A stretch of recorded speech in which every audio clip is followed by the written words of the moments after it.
On today's DNVR Broncos podcast, we are breaking down the Broncos 53-man roster. We officially know it, and so we also heard from Sean Payton, and he's going to tell us why the Broncos made certain decisions, like moving on from Levelle Bailey at the moment, and why the Broncos did what they did at the running back position. Plus, we're diving into the Broncos practice squad and getting the inside scoop from Bennie Fowler. Huge show starting now.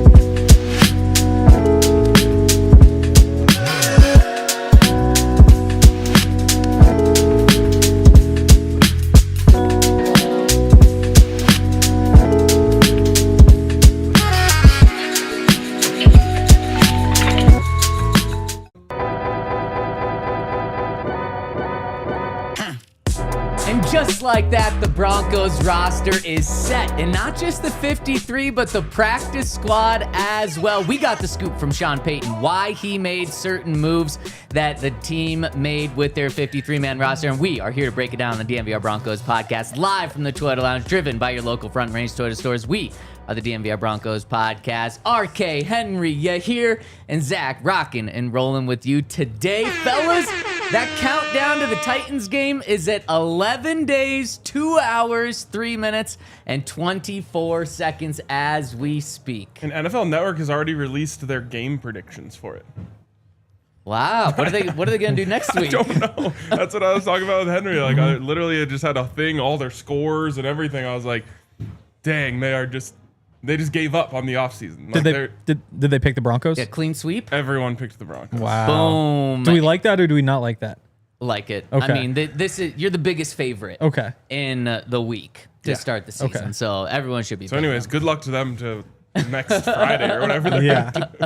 We will be giving our game predictions next Thursday, so make sure to stay tuned to that show. But man, we've got so much to talk about today. We're going to end the show with getting the inside scoop from Bennie Fowler, of course, one of my favorite segments of the entire week. We're going to break down the Broncos practice squad. We're going to hear from Sean Payton why the team made specific decisions that they did on the roster. Goodbye, Audric Estime, why they did that. Goodbye, Levelle Bailey, why they did that. But before we get to all of that, Ryan, I want to know what you think of this 53-man roster. Henry and I were able to break it down as it was coming together live yesterday. We didn't get to hear from you. What do you think? This is the best 53-man roster the Denver Broncos have had in a very, very long time. Maybe a decade? Yeah, probably a decade. Well, 2016 would probably have a pretty good case. But after that, so we'll call it 8 years at least, the best 53-man roster the Denver Broncos have had in a long time. And it feels nice to just like look down at this roster and trust almost everyone. There's some young guys that we don't know yet, but you look, let's just say like cornerback. The last corner that's on the list is Chris Abrams-Drain. He's the best fifth cornerback in the NFL. Who's the fourth? Jaquan. He's the fourth best cornerback. The best fourth cornerback in the NFL. Who's the third? Jade. He's the best third cornerback in the I NFL. hope so. Who's number one? Patrick Surtain. He is the best defensive player in the NFL. Read me number two. Riley Moss. I think Riley Moss this year has a chance to become the best second cornerback in the NFL. We already talked about this yesterday, so Sure. I don't need to jump in here. There's no games yet, so you can say whatever you want. Exactly. And I can't name all the fifth cornerbacks, so what am I going to say? Yeah, I mean, you look at the defensive line, a guy like Jordan Jackson being the last to make the team at that position. Like another guy where if I saw him on the field, I wouldn't be like, oh, shit. Yeah, and he's going to be on the field a bunch. Yep. Like, he's probably one of the 5 guys in that rotation to start the year. You look at inside linebacker, Karene Reid. Another one where it's like, man, he really showed out in the preseason. Now, pretty sad about Levelle Bailey. Because I love Levelle Bailey. So I was, remember I was talking about buying a jersey. You were. Yeah. 56? You're going to wear a Bailey jersey, just like a lot of people do. You'll be able to buy a jersey. Okay. He'll be playing on the team this year. Okay. And I mean, that's the thing is they didn't even lose him. There's nothing to be sad about. Yeah, it's true. You You can feel sad for him. Yeah, there we go. He's but out anyways, $500,000. Devin Key, I just look at, honestly, I started by looking at the bottom of the roster. And I was just like, all of these guys, Tyler Badie, I have confidence in. Yeah. Frank Crum, Mr. Triple Trade. All of these guys. I don't know. It's just awesome. I love this roster. It feels really good to have a Denver Broncos roster that you can believe in and trust, and you're not saying like, I don't like that spot. I don't like that guy. I don't like that quarterback. We've come a long, long way. And Ryan, we've come a long way. Sean Payton admitted how far the Broncos have come. He said his first year and his second year, so last year, when he and George Payton had their final roster meeting where they broke down the roster, decided who they were going to keep and who they weren't going to keep the night before cutdown day, those lasted about 2 hours, those two meetings. The one that they had on Monday night leading up to yesterday's cutdown day said it lasted 6 hours because of just how good this team is. And that's just not BS being talked by Sean Payton. Ryan, you pointed it out. And yesterday, I went through and made the case to Henry that outside of punter, Henry was right to bring up punter, outside of punter, every other position on the Broncos team right now is better than it was last year, in my opinion. The starters, the depth, some of the positions are the exact same, but that just means it should be even better this year. So or at least the same. Or at least the same. And yeah. I expect to step up. If you are the exact same position, I expect you to be a little better. I expect the offensive line to be a little better. I expect Bo Nix to be better than he was last season. And this was a playoff team. We can't lose sight of that. A 10-7 playoff team. And if they take a step this year, that's at least one more win, if not two. And I'm not even going to hold you back if you want to say it's 3 more wins for this team. Henry, after digesting, seeing the final 53 come together, how you feeling about it? What sticks out to you? Good. I think the big thing with yesterday is that they didn't actually lose anybody. You know, like the guys they moved on from, it turns out they're all the right decisions. So as much as you say, like, at the time, you know, oh no, Levelle Bailey, oh no, Caleb Lohner, they're on the practice squad, you're fine. So I think that means that all of those decisions, like, there's nothing you can look back on and say that was a bad move, unless you really like Courtney Jackson. Yeah, exactly. And I didn't. And we I will. liked Courtney Jackson. Oh, you didn't like Courtney Jackson? I really liked him. I got really worked up when the Broncos lost Jalen Virgil and Brandon Johnson last year, and I had to look myself in the mirror and say, like, this is these little receivers, they're dime a dozen. Like, it really doesn't matter. We love personal growth. Yeah, no, I'm not getting upset about losing a receiver. But you said I forget the way you phrased it, but it was like, unless you like Courtney Jackson. It was like, well, fair. I do really like Courtney Jackson. I also just know that wide receivers grow on trees. Does Hayden deserve a bell? You know what? Personal growth? Personal growth. Wow. Let's go. Wow. The You know Taco Bell. Bell. You know Bell. You know Bell. A couple of sad things. We did find out that Michael Burton placed on season-ending IR. Yes. We all thought it was just going to be the 4-game IR and he was going to be back. No, that hamstring injury that he dealt with, came back from, then had it flare up again in training camp. He had to get surgery on that. So unfortunate news for Michael Burton, who that might be his career. I mean, he was the oldest Bronco on the team. Yeah, it's also unfortunate news for one member of this current 53-man roster, I think, because I think the Broncos are going to have to go get a fullback. And I don't think Adam Prentice is the answer. And so I think that some fullback somewhere is going to get cut, and the Broncos are going to sign them to the active roster. Well, Adam Prentice is back on the practice squad, and we'll dive into that in a second, but they don't have a fullback on the active roster. When asked about the fullback plan yesterday, Ryan, and this might help your case right here, all Sean Payton said was, quote, "I think you'll begin to see it develop." We saw it, right? Now that they have him on the practice squad, Adam Prentice. No, that because has to be I the don't know. development. You could only call him up for 3 games. Yeah, but then at least it becomes like a week 4 problem, you know? Yeah, so Yeah, and with all that stuff, so you have him coming back potentially week 4. Like, I guess Drew Sanders is going to be a little bit later. So those really are the only 2 you have to worry about right now. Knock on wood, but the odds are there's somebody else going on short-term IR between now and a month from now. And that's a big knock on wood. But in that case, sometimes these things kind of solve themselves. for sure. I just think that not having Nate Adkins or Michael Burton is actually a problem. Yeah. And I think that they're going to have to address it head on rather than just saying like, we'll figure it out with the guys that we have. Back into it. sort of what they did versus head on. Yeah. I think it also makes the math weird for the 46-man roster, which would be a good conversation to have at some point. Like, you've got to pick, assuming you call Burton up, you have to pick 8 guys on this team who aren't playing week 1. And I think you're saying? Yes, sorry. Fullbacks are all the same to me. But you go through and there's like 5 guys you look at where it's like, okay, Uzrike, don't need him week 1. Savion Jones, don't need him week 1. Pretty quickly, though, there are 3 guys on there who you're going to want to have active. And when you're calling somebody up from the practice squad, it makes it tricky. Yeah, definitely. And that's the next conversation that the Broncos have to have about their roster. The good news about Nate Atkins is he is not on short-term IR. The Broncos only place 1 guy on short-term IR, and that's Drew Sanders. So he's out at least 4 weeks, can come back anytime after that, but there's no rush to bring him back right after 4 weeks. But Nate Atkins, we knew last week from what Sean said, he was not going to be placed on that short-term IR.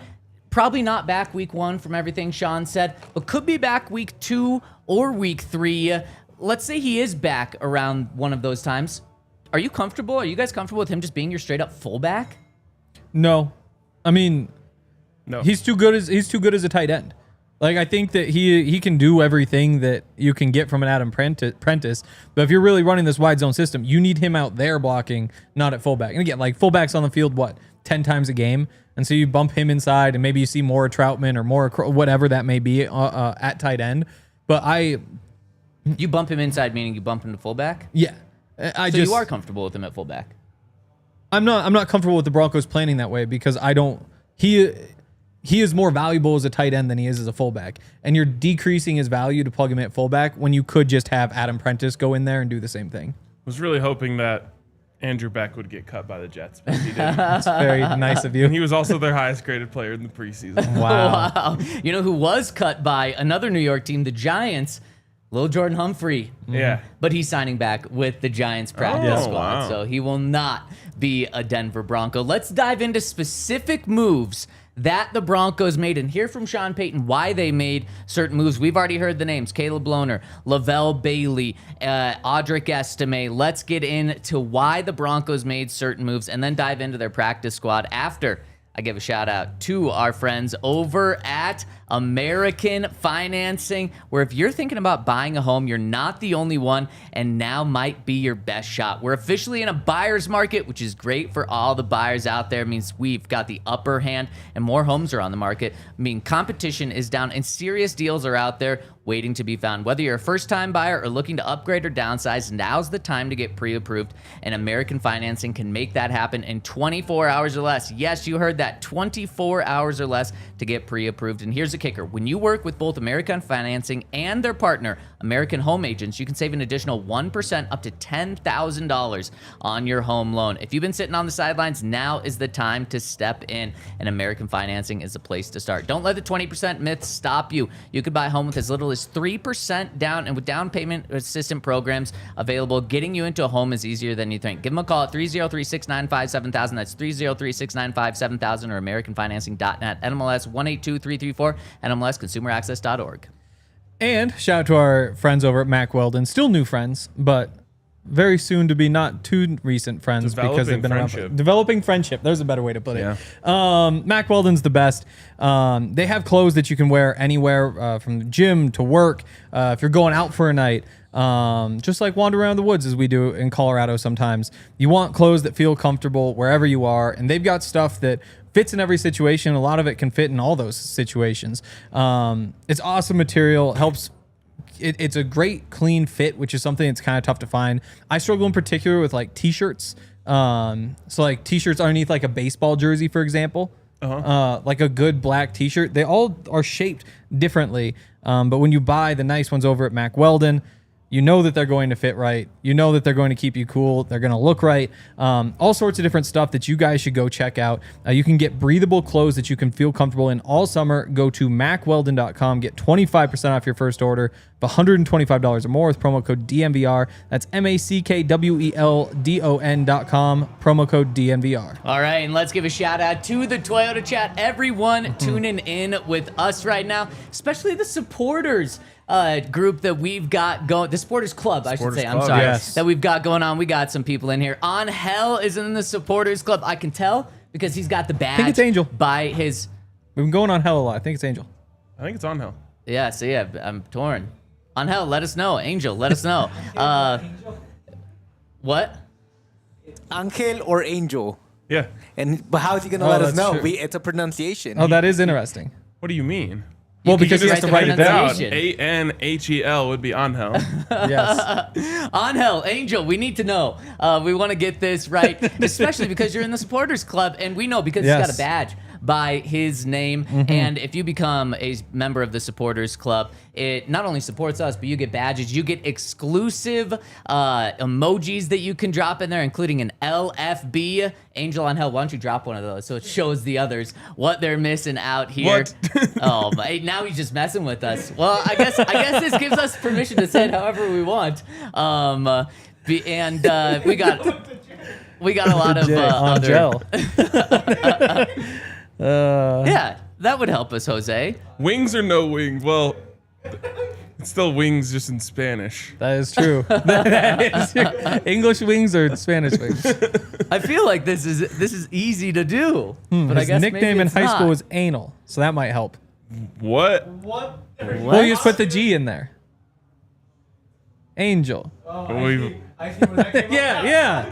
Yeah. No. Yeah, I thought that. Yeah, you were ahead of us in the Better chat. than angle. Yes. Oh, sorry. Yes. Oh, well, I guess we're not gonna know, are we? Guess we'll never know. So shout out to everyone that's in the supporters club with us. If you get to that Hall of Fame level, you get an exclusive video that is up right now. You're gonna get one every single week. So we appreciate you dropping a dub in the chat right there. Also, Turd Curry is in the supporters club, so we appreciate you all. It helps us a lot and also gets you some cool perks. Yes. Also, someone in the chat asked, should they go to Taco Bell or another place? The answer is obviously Taco Bell. The answer is Taco Bell. And you just get the Buffs box. If you're in Colorado, yeah. Yeah, especially with the season here, $7 If for all not, that. I would go 2 grilled steak grilled cheese burritos, a chicken quesadilla, Oh, and probably a beefy 5-layer burrito. that's the best part of Taco Gotta Bell. ring the is bell that- for that order. That's the best order. That's bell. I know, No, Bell. I wouldn't have rang the bell for that. You have to include a crunch wrap when you're talking about Taco Bell. I mean, You I'll have ring the to. bell for a crunch wrap too. Thing about Taco Bell is everything slaps. That's true. That's very true. Speaking of giving shout outs to the great people at Taco Bell, the great people in our chat right now, I want to give a shout out to the people that leave comments on down below that don't listen live, because we've been getting some great comments there. Want to give a shout out specifically to Lynn Simpson 7475, who said she really appreciates what we do and that she's been rolling with us for a long time. The additions of Todd, Benny have been gold. So shout out to Lynn. I read all of these comments every Thanks, Lynn. single day, and really, really appreciate it. So continue to comment down below if you're listening later in the Twitter chat. Become a member of the supporters club. All right. Let's hear from Sean Payton, and let's talk about some specific moves that the Broncos made. And I think the biggest one yesterday was the Broncos moving on from Levelle Bailey and instead going with an undrafted rookie, Karene. Karene Reid. Karene?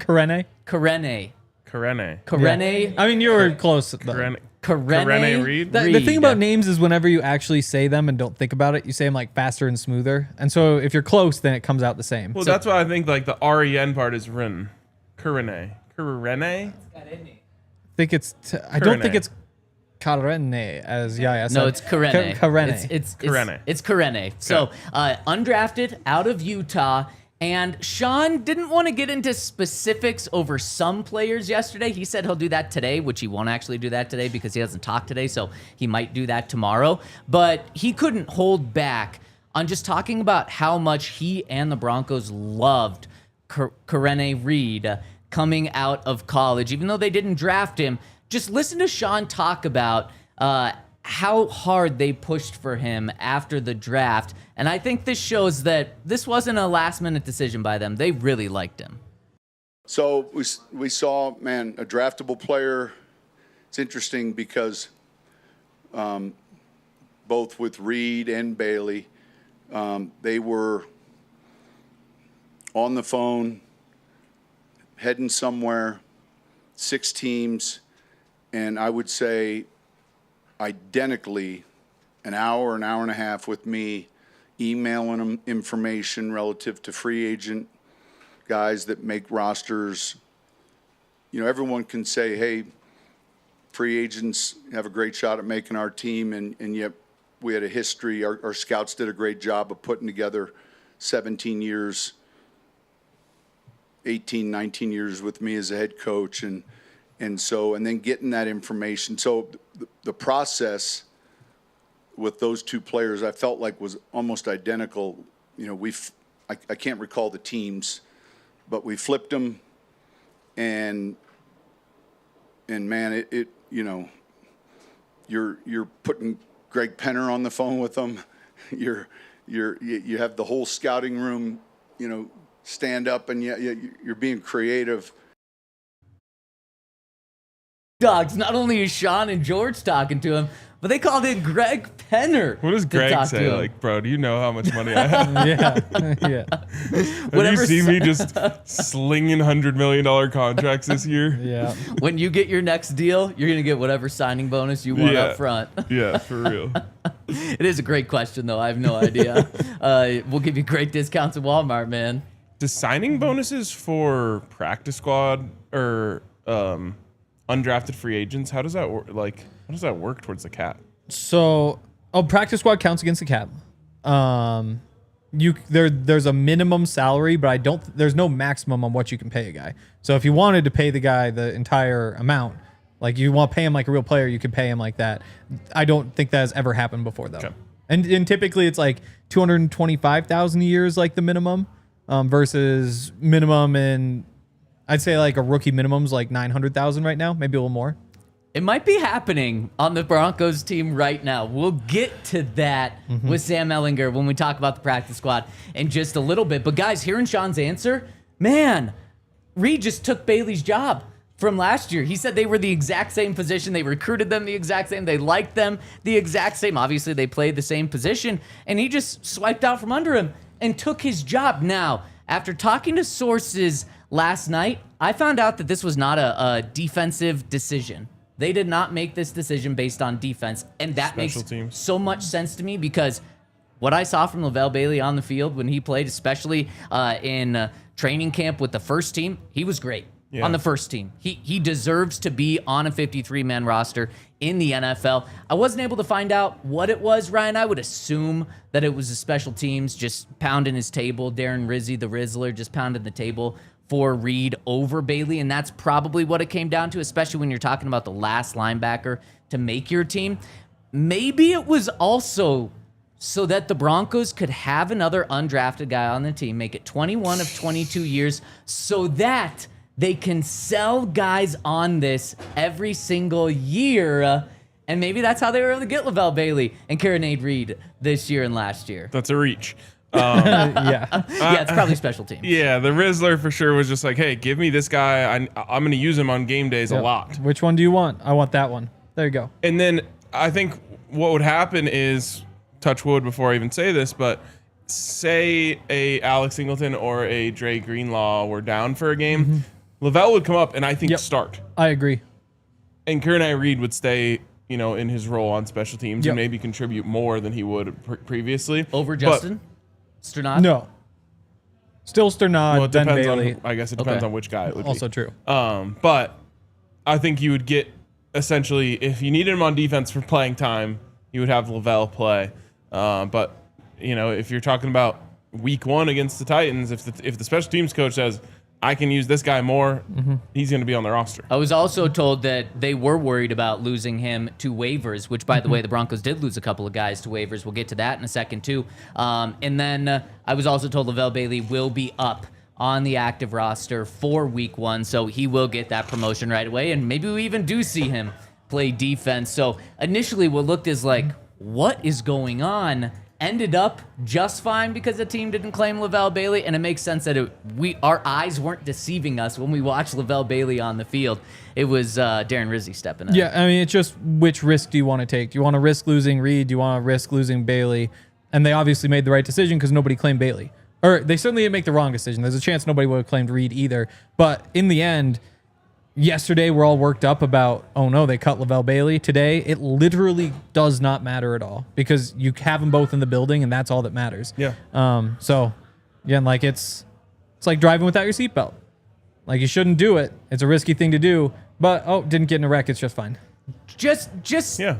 The odds might be a little bit different. there is I only like that you went one. with the seatbelt. Yeah. version of that. Yes. There is just one caveat: is a team could pluck him off the practice squad. A team cannot pluck Reid off off the active roster. They still could, so there is just a tiny bit of risk, especially right now. But yes, I do like that. So now you're sitting in your car; it's not moving anymore, but you're still not wearing your seatbelt. There's still a risk of something. You're also just trusting Levelle Bailey in those situations to like not sign with the other team Or and just give us a chance. exactly. It's like if they call and say they want to sign you, then just tell us and maybe we can figure something out. Maybe we can activate you for a few weeks and then find the roster spot. You know, I just think back to a former co-host of this show, Todd Davis. Sean Payton tried to lock him True. essentially in the building, not let him go, find a way to get him on. And Todd said, I like you, but I've got an opportunity to go be on a 53-man roster right now. I'm going to go. And Sean still talks about that publicly. He talks about it privately,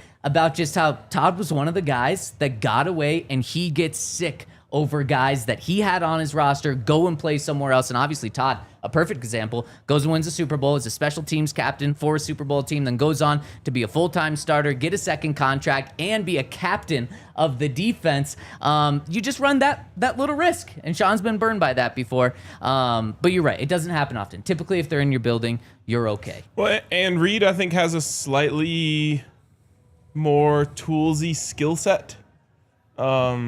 That I think, again, if they were going to say, okay, if we lost a guy, like which one would we don't want to lose either of them, but which one would we be more comfortable with? the one with another or one less year of team control might be the one you want to lose.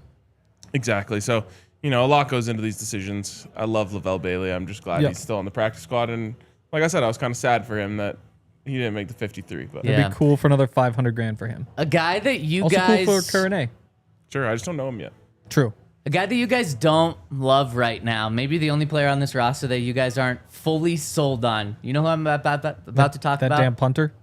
Oh, yeah, you're right. Yeah, Jeremy Crawshaw, my guy. Oh, God. I'm sticking with Jeremy, just like the Broncos are. Sean was asked this. I thought it was a good question. He was asked yesterday.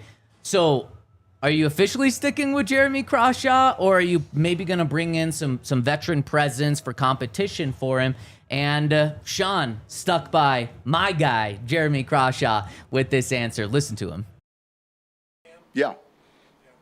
And listen and keep working with them and developing them and that's part of it. That's part of it. But I think we're going to be happy with him and his ability and look, it seems to always be that first punt. And so when we're going to create some situations where right in the middle of a practice we'll have a punt. And that before we get to a punt period, and so because the reality of it is that you get an at bat, you don't get like 4 at bats, 5 at bats, and so trying to create those singular events for him, I think will help too. Yeah, I love it. Just a mental game with him, and Sean's going to get him right in practice. Ryan, you're shaking your head. Someone said, it's too early to judge rookies. I agree, but this rookie has to start for us. Mm-hmm. It's like if there was a rookie quarterback on the roster, 0 other quarterbacks on the roster, and he sucked in the preseason. How would we feel? Not good. We would feel bad. Now, thankfully, this is much less important position than punter, but it still is an important position. So let me just ask you this. I believe that punter is the weakest link of the 53-man roster. What do you believe is the weakest link of the 53-man roster? That. Okay, all right. Okay. But it is punter, too. It's not the quarterback position. No, it is. And as Sean talked about, it's not like he doesn't have talent. It's not like every time he punts, it's bad. There are times when it's bad, and the Broncos have identified Really it's the bad. first punt that he has.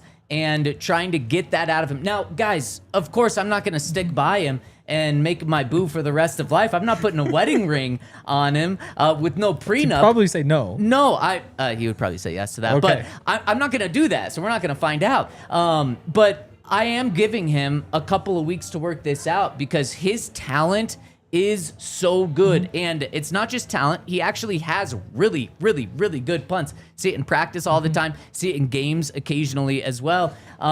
It's just, can they get him to be more consistent? And if so, the Broncos are going to have a fantastic punter for the next decade. I'm not willing to give up on that for what might be a couple of rough punts in the first few weeks. Or it might be. You never know. Also, I think we're all on the same page here where it's like, do you think they should replace him right now?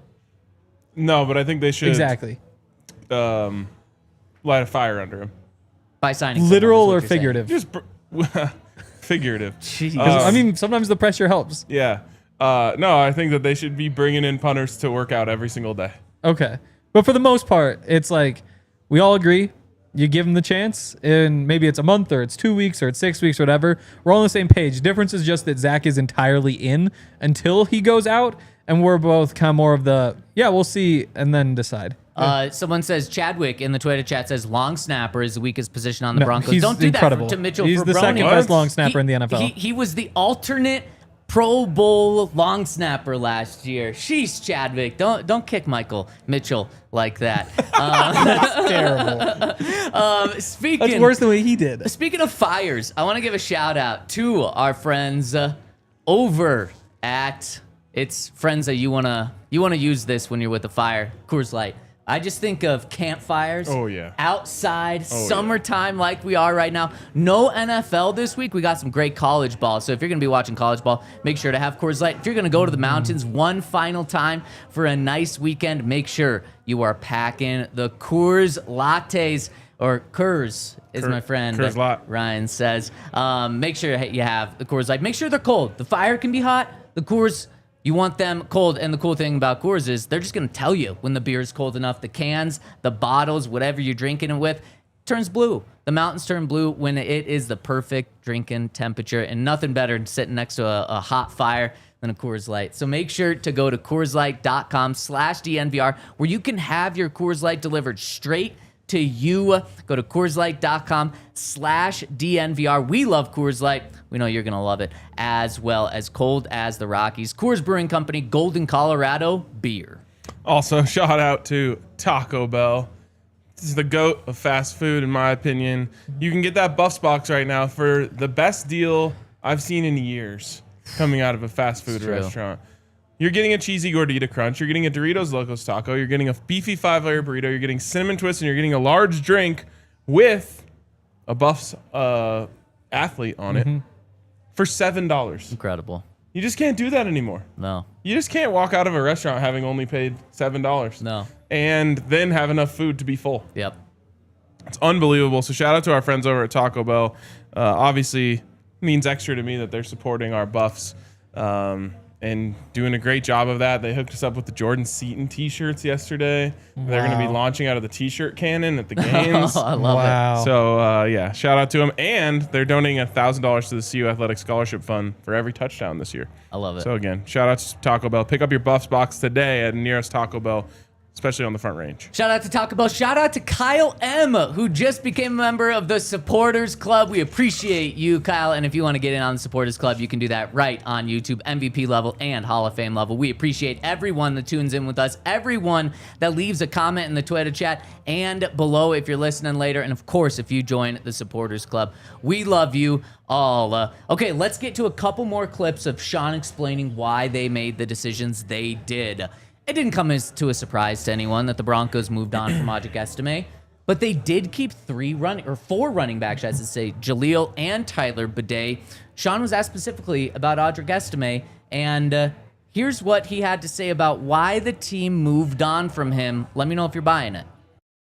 Well, look, sometimes it's a combination of things, you know, and look, I had a long visit with him today, and his career's not by any chance over, you know,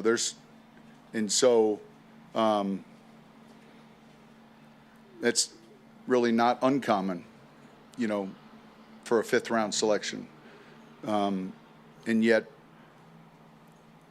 there's also a credit to Badie's experience, but also some of his versatility. Clearly, when you add and have the ability to sign a Dobbins and draft a Harvey, that room changed immediately and the competition changed immediately. All right, do you guys believe what Sean said? He told Audric Estime on the way out yesterday, you have a long career ahead of you. You still have football left. Oh, yeah. I mean, he's incredibly young. He's the youngest. He was the youngest player on the team. Yeah, one of the youngest players in the NFL. Yeah. Yeah. The problem is, though, like, something's got to change for Audric, I think. I think he was given a very fair shake in Denver and given a lot of opportunities to be the guy they thought they were drafting. And I don't think that he did everything he could to take those opportunities. And so, there were some bad signs along the way, like the whole Jerome Bettis, Barry Sanders thing. It felt like he wasn't taking the coaching there. And the opposite of that would be like RJ Harvey, week 1 of the preseason. We're talking about he's bouncing too much. The very next week, he's not bouncing anything. Right. And he'll end up finding the balance of when he can bounce, when he can and just take what's there and move on. But it didn't feel like Audric got the message. It didn't feel like he was getting there. And then, I don't feel like he came into camp in better shape than he did last year. And that was also not a good sign. So again, incredibly talented, very, very young, has a really bright future ahead of him if I think that he buys in a little more. Yeah. Completely agree. He needs to either go to a team that's going to let him be Audric Estime and not say, we want you to be a Jerome Bettis. You can be the Barry Sanders and the Jerome Bettis, or he has to listen to whatever team he signs with next, which will not be the Broncos. We officially found out he's going to go to another team, which I think is good. I think that's kind of what both sides wanted, because you're right, Ryan. He is talented, but he has to fit a vision, and he wasn't fitting the vision the Broncos wanted, and they weren't going to make the vision specifically for him. Yeah, I agree with most of it, other than I don't think the Broncos gave him enough opportunities. Bless you. Every week on the podcast last year, I was saying, you got to get Audric the ball. You got to get Audric the ball, particularly after that Chiefs game when he was the one who powered that entire drive. They go down, they miss the field goal, and that killed him. But I thought that right there was when you get Audric the ball and see what he has. But you just never really... what's the most touches he had in a game? Like 7, 8? I don't think he ever got to 10. And for a guy like that, that's what it's all about.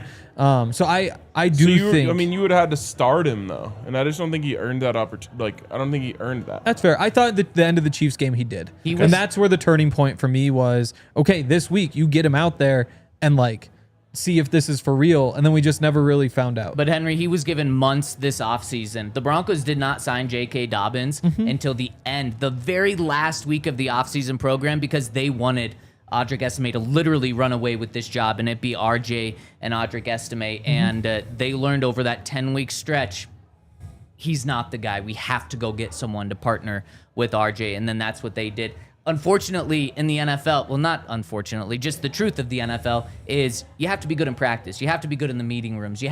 Besides just the field, unless you are the rarest 0.1% and you can just not be good in practice and in the meetings, all these guys are typically good in those, at least passable enough. Yeah. And I mean, people who watch the show know that I was once the president of the Audric Estime Believers Club, and I randomly, maybe to some, did a 180 at one point, and that was during that stretch of when it was just RJ and Audric, and of course Tyler Badie and Jaleel McLaughlin. But it was pre J.K. Dobbins. And we had a conversation can Audric be the starter? And I think even before the draft, we had the conversation, can Audric be the starter? And I was super high on him and hoping that he was going to come in amazing shape and a little bit faster than last year, more explosive. And then randomly after that show where I said all of those things, I heard from a source who was like, take that back. That's not going to age well. he is not any faster, and in fact, he might have gotten slower. Yeah, and that's what I had been hearing all offseason, and that's why I was not jumping on that bandwagon with you, Ryan. So not a surprise to any of us that he is no longer here. One more clip that I want to get to. Yesterday, guys, on 53-man roster day, Frank Crum made it as the last offensive lineman, it seems. And Sean was asked about Frank Crum and his development, and honestly, when the question was asked, in the back of my mind, I rolled my eyes. I was like, we're talking about Frank Crum? And then Sean gave one of the best answers of the day, so I unrolled my eyes and need you guys to hear this answer with Sean talking about keeping Frank Crum for a second year in a row as kind of like the developmental last guy in that room. Let's hear what Sean had to say about it. Man, just the athleticism. He's been a player. We've had three teams call on him, and it's the upside and the size and the athleticism, his feet, his protection. Like, you know, we have a clear and a really good vision for what we think he can become, and that ceiling is high. And so, and you can tell there are other teams doing their homework the same way. 3 teams tried to call for Frank Crum. Who would have thought he was going to be one of the hottest commodities? He's big and athletic, strong. And I feel like a lot of teams see upside there. There aren't enough good offensive linemen in the NFL. Remember, In the world. Yes, in the world. It's true. In the universe, probably. Yeah. Yeah, it's true. There could be like a planet filled with offensive linemen. I think, again, like you have to remember last year, the Broncos decided they wanted Crum instead of DeMontre Jacobs. And so they cut Trey Jacobs, who went on to start 13 games for the Patriots last year. So when you have depth on offensive line, those are the guys who get picked up. Waivers this year were a little bit light for offensive linemen. There's still a bunch of DBs as usual, but I mean, it would make sense that Crum would be one of the most highly sought after if he was cut, because he's better than the guys who are getting cut. But not just cut. Teams wanted to trade for him. Oh, exactly. So after seeing what the Broncos have done with him, I'm on the Jeremy Crawshaw bandwagon. I'm the president of that. You're the president of the Jeremy Crawshaw Believers Club. And Wow. the Frank Crum Believers Club, so much so that Frank Crum, I should say this properly. Frank Crum is going to be the Broncos starting left tackle or right tackle of the future. You don't do this, what they've been doing. You don't stash a guy on your 53-man roster back-to-back years if you don't really think highly of him. If you think he's just going to be a swing tackle, you don't do that back-to-back years. The Broncos love Frank Crum. They kept him on the roster all of last season. Yep. It's not like they subject him to waivers at all. He is a starting left or right tackle for the Broncos at some point in the next few years. Like intentional, or like there's an injury? So Intentional. Yeah, I mean, I can't get there. I So think That's why you're not the president of the Frank Crum Believers Club. But, okay, so what's Bull's contract situation? How many years does he have left on I believe 2. After Okay. this. Yeah, after this. So 3. Correct. Yeah. Yeah. Okay, so that's locked in. And then Frank's what's young. McGlinchey? McGlinchey he signed a 4-year deal, I believe. So he's got 5. He's He got also has- one more left. Or 2 more left after this year. Yeah. So then it would be the same, 3. All right. Yeah, I'm You not should seeing talk it. to a sports book about this one. I They may- give you some odds. I should. The Broncos love him, though. But if you Yes. have a guy, Yes. if you have where I disagree with you the most, if you have a swing tackle that you believe is going to be successful, you do stash him. Absolutely. Because of what Henry was just talking about, because of what teams are trying to do trading for him. Like, if there's upside there with an offensive lineman, you hold on to them for dear life because those just don't exist. Yep. And I mean, like they also have Alex Palshevsky. I don't think Alex Palshevsky probably starts for the Broncos. You know? Yeah, but because he's viewed as like a good backup. Frank is viewed as like still developing, needs time. But the reason they wouldn't keep a guy to be a swing tackle. I don't think that they would do that as their 9th guy to develop into being a backup swing tackle. They're doing this because, as Sean said, his ceiling is very high. I agree with that. I agree with that. I just think the timetable's That's fair. stretched out more. That's very fair. I'm going out on a limb there. As Henry said, I could get crazy odds for that. I do want to talk about, speaking of these guys on the team, I want to talk about the practice squad. But speaking of odds first, I want to give a shout out to our friends over at Bet365, where if I want to go get Frank Crum starting tackle for the Broncos odds, if I could go anywhere and get that, it's our friends over at Bet365, because they are about the never ordinary. They got so many cool bets, including we've got the DNVR Broncos bet up on the website. Right now, you can go to Bet365, scan the QR code, download the app, and you can find our Week 1 bet that's up right now. Broncos money line. You got Courtland Sutton, 60-plus receiving yards. Evan Ingram, 40-plus receiving yards. I think that the Broncos are going to throw the ball because the Titans have a good front seven, so it's going to be harder to run the ball. I think the Broncos are going to throw the ball well. I think that's going to hit plus 500. It's boosted to right now. You can get that with bonus bets over at Bet365. Use that code DNVR365. Place a $5 bet, deposit $10, and you're going to get $200 in bonus bets in your account when you sign up. Must be 21 and older, physically located in Colorado. Please gamble responsibly. If you or someone you know has a gambling problem, once help, call or text 1-800-GAMBLER. Terms and conditions apply. And shout out to our friends at Volo Sports. Volo Sports is an awesome place to go if you're trying to get in shape, if you're trying to stay in shape, if you want to meet new people, make friends, be social. So many different reasons to pick Volo, including that they're the most popular provider of adult social sports leagues, pickup games, and events in Denver. You can play soccer, you can play volleyball, pickleball, kickball, basketball, cornhole, just about anything that you can think of. Volo has a league. If you live in Denver, you've probably seen people everywhere wearing the Volo shirts. Yep. You can't go anywhere without them. There's like Saw filling the this streets. morning. Everybody plays Volo here, and you should join them if you're lonely or trying to get in shape, or even if you're not lonely and just want something to do with your friends. Like I said, they're all over town, all different sports. And if you want to play, you can sign up as a free agent, a small group, a full team. They also have options for every ability level, background, whether you've played the sport or not. Just use the code DNVR10 for $10 off any Volo Denver league. And shout out to everyone that's tuning in with us. We appreciate you. Lot of OG names in here, so we appreciate everyone. Jeff, Daniel, Michael, we appreciate Gen X as well. Daniel, we appreciate all of you. All right, let's dive into this practice squad. We know 15 of the 16 spots right now. The Broncos can add one more to make it 17 if it's an international player. So they could bring the tight end. No, Jeremy Crawshaw doesn't count. He's on the 53. They can bring the tight end Thomas Yasmin back if they want to make it 17. But pretty much we know the Broncos practice squad. I'm going to read the names off here, and then we can react to a couple of them. You got Sam Ehlinger, Calvin Throckmorton, Jaden Robinson, defensive lineman Jordan Miller, inside linebacker Jordan Turner, cornerback Reese Taylor, wide receiver Michael Bandy, fullback Adam Prentice, wide receiver A.T. Perry, tight end Caleb Lohner, inside linebacker Levelle Bailey, offensive lineman Joe Michalsko, inside linebacker Garrett Mikowski. It's not how it's spelled, but yes. Inside linebacker Garrett Wallow, and safety DTY Delaren Turner-Yell. Okay.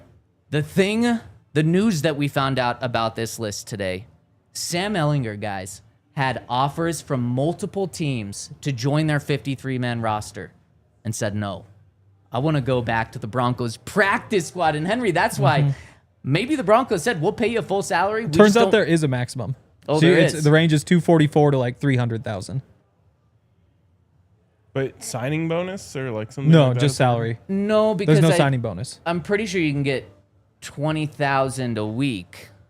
Times 18 weeks. Yeah. So that would be 360,000. So maybe 360 is the max. Maybe it's that. It's not more than 20,000 a 400,000. So yeah. Yeah. It's a good deal. And Just to show up and play ball with the boys. so I bet they offered him the max to do that. But how did his minimum would have been over $1 million because he's a veteran to go somewhere else on a 53? That is wild. That is wild. And it shows how much he likes the Broncos, how much he trusts Sean, how much he likes Bo. And clearly Sean has some vision for him, and he sold him on that to miss out on hundreds of thousands of dollars. Yeah, I mean, there's a lot that goes into it too, like where you might be moving, you know, what your opportunity really may be there, like where you would stack on the depth chart.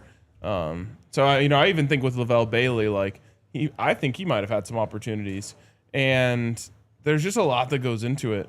if you think that you like where you're at. So I don't know. It's kind of an interesting thing. I have no idea whether like Sam Ehlinger still views himself as a starter in the National Football League. Like if he doesn't, it makes that make a lot more sense to me. I just want to be somewhere where I'm happy. I like the guys I'm going to be around, and do this for as long as I can. And he might just view himself as a backup. Say like I am a backup and not like an emergency third guy. And here's my chance to prove like if I'm going to get an opportunity because I'm going to be playing in the third role anywhere, might as well play somewhere where I already know the offense instead of cramming to learn the offense over the course of the next couple of weeks and all that sort of stuff. Makes it a lot easier to say like, just stick here. They trust me. I've got a spot here for a while. And if I do get a chance to play, I think my results are going to be a lot better than if I go somewhere else. And one more, the Broncos did also sign Quentin Newsome, cornerback, to their practice squad. That's the 15th one. I just forgot to mention him. Okay. The Broncos still have one more spot open. The other couple names that stick out to me, Calvin Throckmorton, we talked about how that was going to happen. He's going to be bumped up occasionally to play as well. Michael Bandy, we've said for years now how he's just a perfect practice squad guy. Adam Prentice, that's going to be key to start the season. Like, did Michael Bandy talk to Sam Ehlinger and was just like, dude, this job is sick? Sean makes it easy for us. Yeah, he takes good care of us. Maybe. Yep. Like, and then we'll go play golf every day. yep, maybe. And then the two big ones, Caleb Lohner and Levelle Bailey, getting those guys back in the building, I think is key. Yeah, the receivers are interesting because there was so much competition with the undrafted guys, but they wound up with the same decision they made last year, which is A.T. Perry and Michael Bandy. Kind of felt like they might have had one of the younger guys, Joaquin Davis, instead of A.T. Perry. Courtney Jackson, who knows if the Broncos would have kept him if he didn't leave anyway. But yeah, those ones are kind of interesting. I thought one of the young guys would get in over one of them. The Joaquin Davis one is interesting to me just because I saw Broncos media members saying that they thought he was going to make the 53. Which is crazy. And then he didn't even get a practice squad invite. Yeah. Then Courtney Jackson also surprised me. Now, our friend Chris Thompson with the Denver Gazette said Courtney Does he know Jackson, that we call him Christo? He does. Yes, I told him. We told he him. He really liked the story. He reported that Courtney Jackson wanted to come back to the Broncos, and the Broncos wanted him back. The Broncos just took too long to offer him a spot. And then so he signed with the Seahawks practice squad. So that one seems like maybe the only move that kind of got away from the Broncos. A couple of guys that won't be returning. Audric Estime is not returning. Damari Mathis not returning. Damari Mathis claimed. Yes, Damari Mathis claimed by the Carolina Panthers, so he's back with Ejiro Evero. That's why he won't return. I knew that was going to happen. Panthers claimed 5 DBs last year. Claimed another one this year. That's kind of crazy. That is wild. The Clay Webb going to the Titans. That was maybe the biggest name coming out of the undrafted guys. He's no longer on the team. And I have him tell him all about that new running scheme. Exactly.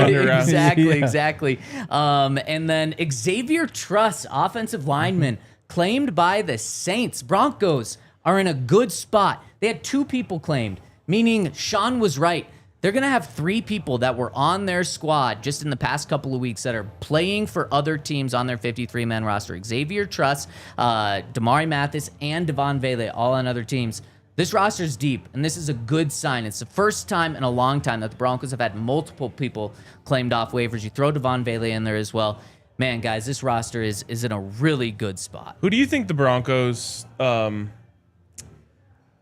traded Devon Vele to make space for?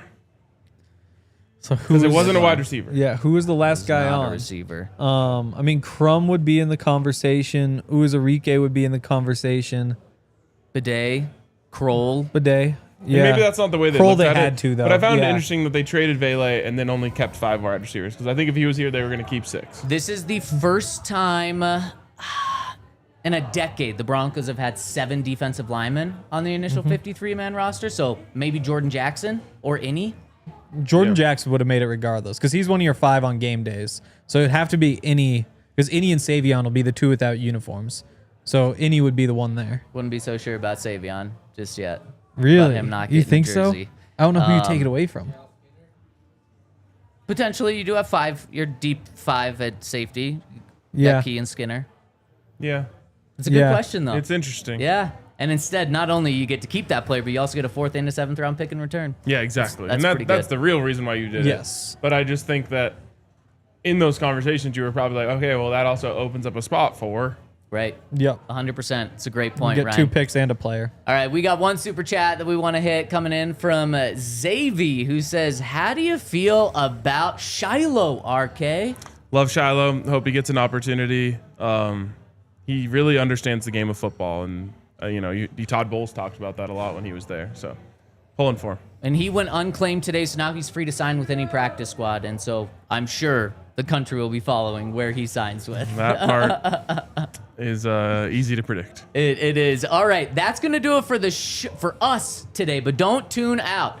We are going to go to our guy, Bennie Fowler, who's got the inside scoop, one of my favorite segments of the week. He's going to take us to the end of the show, but make sure to stay tuned. Hit us with a thumbs up. Hit Bennie with a thumbs up. We got one more show this week coming at you tomorrow, so stay tuned for that. All right, Bennie, take us away on the inside scoop, which I got to give a shout out, is powered by our friends over at Ent Credit Union. Go to ent.com/DNVR when you join Ent Credit Union. Of course, you can bank like a Bronco by getting that Broncos debit card. You can get Bo Nix on it. And they also have every 15 swipes you use your card, you're going to be entered into a chance to win Broncos tickets. This is the Inside Scoop powered by Ent Credit Union. Go to ent.com/DNVR. That's ent.com/DNVR and sign up for Broncos checking today. Ent Credit Union is insured by the NCUA. Membership required. Annual percentage yield. Account requires associated Ent Broncos debit card. Bennie, take it away. What's up, DNVR fam? Welcome back to another episode of Inside Scoop with Bennie Fowler. We are breaking down the game from the New Orleans Saints. Yes, it did get off to a slow start for the offense, but let's also remember that the New Orleans Saints defense also had their starters out there. They know this offense really well. But we did see some great plays, some good plays. We really like the connection between Courtland and Bo. That looks like it was in midseason form. Courtland with 4 catches, 83 yards, and a touchdown. Saw some great things from Bo, some things we want to see cleaned up. We definitely don't want to see any drops. They threw a nice little stick route, or Bo threw a nice little stick route to Evan that we want to complete. But other than that, we saw some good things. We saw some things that we want to change. But all in all, good preseason. And the things that we didn't like against San Francisco, we got a chance to see those things corrected. So we'll actually start right here on this 4th and 5 play where you have 2-man. And 2-man is where the defense is trying to play inside leverage. They have inside leverage on their defenders. They want to force everybody outside. You can see everybody right here is trying to stop their defenders from getting inside. This defender right here in the slot is getting cooked by Evan. Getting cooked, absolutely cooked. If Bo didn't like what he saw down here with Courtland, he's definitely going to go to Evan on this play. But he liked the matchup with Courtland. This is very similar to what we saw against San Francisco. Short side of the field, that's usually where your X receiver plays on the short side of the field. So if you think about DT back in the day, he was always on the short side of the field. Courtland has always played on the short side of the field pretty much throughout his career. You can take advantage of your single matchups. You'll see Evan Ingram also playing on the short side of the field throughout the entire season. But Bo likes his matchup down here. Saw press coverage. Courtland's got a go route right here. And Courtland's pretty much even with the defender right here. And Bo makes an incredible throw.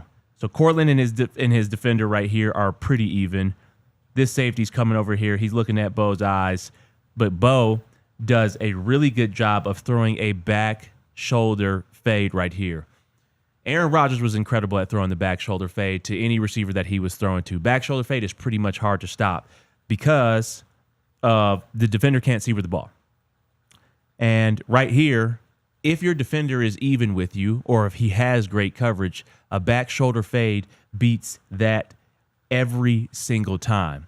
And you got a chance to see this right here. This is a great throw by Bo. And also the touchdown throw, which we'll also see as I'm breaking this film down, you will also see Bo make a back shoulder throw. This is something that I'm super excited about. Like if he has added this to his game, and this is going to be something that's consistent, I think his completion percentage is going to go up, and you're not going to see so many long foul balls. If you could throw a back shoulder fade, it's just hard to stop. And you see it right here. Courtland's able to have great hips by Courtland right here to turn around, and you see the ball in the air, but a defender cannot stop that. Courtland's now has the defender beat just based off of body position and where the ball is located. The ball is coming over here. It's too hard to stop that. I do want to go back to also this side of the play. Evan Ingram clearly has his defender beat. So I think Evan might have been the target on this throw, which is he is running a seam. It looks like a seam, especially a bender, what we call a bender route. A bender, you bend it in there when you have two high safeties because you have the middle of the field open. So when the middle of the field is open, this is a great throw. If Bo didn't like this matchup with Courtland, say Courtland got jammed up and jammed to the sideline and completely taken out of it, Evan is really wide open. And I think this is what the mismatches that we're going to see throughout the entire season with Evan. He's a mismatch nightmare. By the way, this person right here is a cornerback. Cornerbacks are supposed to be able to keep up with tight ends. But when you have a dynamic tight end who can make moves at the line of scrimmage and make and create separation, it is hard to stop that. But back to the back shoulder fade from Bo to Courtland. Just love to see it. Courtland's got the body position and is able to make that play. So love what we saw right there from those two. It's hard to stop that. It is hard to stop that. Moving on to the next play. I believe we had a third down right here. Last time we saw Bo play against San Francisco was another third down play where he climbed up in the pocket, and I think it was either J.K. Dobbins or no, it wasn't. It was either J.K. Dobbins or R.J. Harvey, and he was looking for those guys, and he was looking to make a big play, a little dump off to one of the running backs, and he just missed the throw. This time, Bo hits it. He climbs up in the pocket. He gets a little bit of pressure, climbs up in the pocket, but now he's able to find Tyler Badie, and we're able to get an explosive play. So you see Bo has climbed up in the pocket. If you remember against San Francisco, if you go back to the other film breakdown, other inside scoop that we did, we missed this throw right here, and we had all of this green grass right here. This time, Bo climbs up in the pocket, makes a touch throw, which all receivers and running backs love, when you can make a touch throw and a catch-and-run ball. We love a catch-and-run ball as skill players. And Bo makes this a catch-and-run ball. Tyler Badie is right there. Everybody's pretty much covered up. They're playing a little bit of cover two over here. And it looks like they're playing some quarters over here. There's not much going on. These receivers are pretty much covered over here, and Tyler Badie is right here.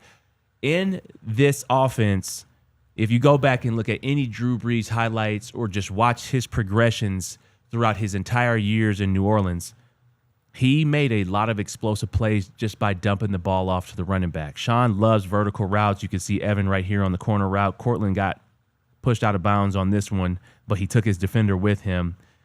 But Sean loves to get people out of there and then loves to have some one-on-one matchups with the running back on these linebackers, which we should win these matchups all the time. And Bo climbs up in the pocket, like I said, and he finds Tyler Badie, and we are able to have an explosive play. Getting the running back a ball in space right here, I mean, good luck. Explosive play on the ground or in the air. This is something that you need, and this is what leads to scoring drives. So you see Tyler Badie has the ball now in his hands and has all of this space right here. Shout out to Bo keeping his feet and getting that ball off before his knee touched the ground. So that's what we love to see. Here we have another play action fake. Sean has been utilizing play action since Bo's got here. He actually utilized it as well with Russell Wilson. It just wasn't as effective. Bo's got a little bit more mobility. I think our offensive line is better. Our offensive line is number one in pass block win rate and run block win rate. But we have a naked left right here. So you're going to have Troutman coming over here. You're going to have Marvin coming on an over route over here. And then you're going to have Courtland to really sell the run. They're selling the run this way. So you're selling the run this way. So Courtland is going to take this inside release and then run a bench route, corner route. If it's done the right way, it will be executed to perfection, just like it was right here. And this was an incredible throw by Bo. We're going to be breaking some of this down, live film for the diehard, so you can actually see the play in real time with real motion. But this was an incredible throw by Bo, rolling out to the left and throwing it on the run to Courtland. So you can see right here, it looks like it was looking like run to the right, and now you have the leverage that you need. You got Chase Young right here looking up Bo. I'll take that matchup all day. Bo outrunning him. He's a little heavy now. Former second-round pick.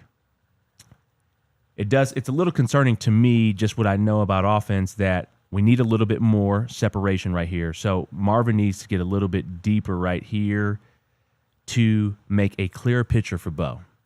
Timing and spacing is crucial on play action fakes, on just in Sean's offense in general. You need to have that type of separation. So you see right here, Courtland has taken that inside release. Now him and his defender are on the same level, which means that Courtland has the opportunity to go right, left, or right by him. So that means Courtland is in the most dangerous position for this cornerback right here. And then you can see that now Courtland has the defender beat. He has all of the leverage right there. Bo has a clear picture, a clear lane to throw this ball. He's on the move. Everybody else is on the move. But Courtland has all of this green grass over here, and Bo can lead him over there with the throw.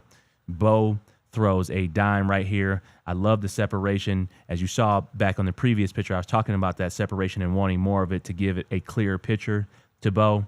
Not everybody is going to be open on every single play, but you have your matchup that you won right here. Great route by Courtland on the bench. Inside stem, corner route, bench route. Great job by him. And Bo is able to make that throw. He's got the defender clearly beat, couple yards. That's hard to do in the NFL, is to have a couple yards of separation.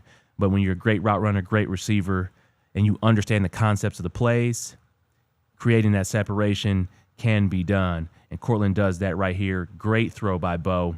Another catch and run opportunity for the receiver, which you love. So I love that the fact that Bo is giving these receivers an opportunity for catch and run opportunities. And you're able to see that Courtland makes his defender miss right there. He's blending in with the sideline right there. We love to see that. And Courtland gets some more yards after the catch. Explosive plays.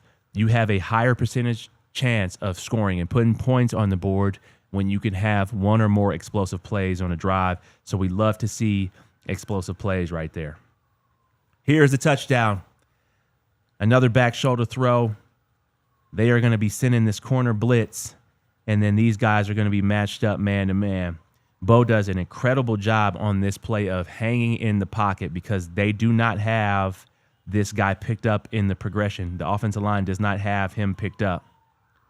But Bo does a great job with his pocket presence, fading back a little bit, and then giving his $92 million 6'4", 6'5" receiver an opportunity to go up and get the ball on a back shoulder throw. So you can see the defender coming in now. We don't have anybody to block this guy. So Bo knows that. Bo does his thing by retreating. He retreats back a little bit more, puts that ball up in the air. Now that ball is in the air. And 9 times out of 10, Courtland is coming down with this ball based off of his body control, his explosive play ability. We've seen that throughout his entire career in Denver, that he makes plays. He makes the 50-50 catches. If it's 50-50 of who's going to get that ball, Courtland's going to come down with that ball 9 times out of 10. And Bo does a great job of retreating back, throwing that ball up, and giving his receiver an opportunity. And when you have a back shoulder throw, Courtland can box this guy out, and it's just like going up for an alley-oop dunk or a rebound. He can box him out. He's got the bigger body. He's got the explosive ability. He's got more hops than this defender, and he has a better opportunity to go up and get this ball, and that's exactly what he does, and we score a touchdown. And that's what we needed to see from the starting offense. We needed to see them get in the end zone. I think that's why Sean played them a little bit more than the 8 to 10 plays that he talked about. But this is what we love to see. We love to see the celebrations, the big boys, the hog mollies, the war daddies. These are your war daddies right here. They are just as excited as Courtland because of the opportunity to protect. No sack on that play. and you're able to score. So that's what we love to see. That is a great note for our starting offense to finish off on in the last preseason game against the New Orleans. This is what we needed to see, and super happy about the progression and happy that Sean kept those guys out there. When you want to build confidence as an offense, when you need to get in the end zone at least one time during the preseason. The fact that we got a chance to see Bo also correct the mistakes that we saw in the San Francisco game.